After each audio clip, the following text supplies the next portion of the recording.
Now, I have a confession for you. I didn't go to my own graduation. No ceremony, no cap toss, no awkward moment of wondering, do we hug the dean? I missed the occasion my parents had been waiting for their entire lives. And why? Because I decided to become a monk. My parents were thrilled. And by thrilled, I mean deeply concerned for my mental stability. I had three choices growing up as an Indian immigrant: to be a doctor, a lawyer, or a failure. I chose monk. They didn't make me feel bad, but they did send me a TED Talk titled Why We Make Bad Decisions by Dan Gilbert, who coincidentally got his PhD from Princeton. So it's kind of a full circle moment for me, I guess. When I was invited to speak at Princeton, my first thought was I'm so humbled and grateful to be here. But my honest thought was, I hope I say something worthy of their time. That self-doubt, that inner critic, that voice, it's still there.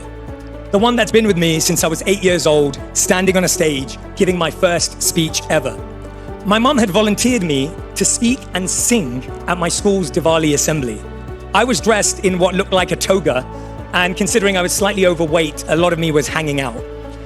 And I started to sing, definitely not a singer, and everyone began to laugh. I forgot my words, and everyone began to laugh even more.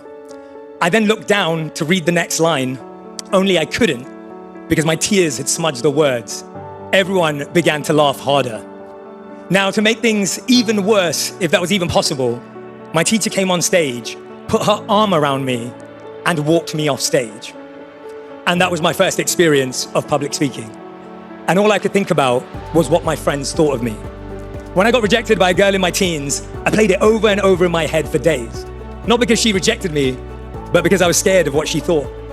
When I became a monk after college, I was worried if my parents would ever understand. I was scared of what they thought. 3 years later, when I left the monastery, I felt like I'd failed. Then I applied for jobs. 40 rejections. Not even interviews, rejections, despite having a first-class degree. And when I finally got one as a consultant, you'll be happy to know, I thought, I'm behind everyone. What will they think of me? When I quit my stable career to pursue media, I feared what my colleagues would say.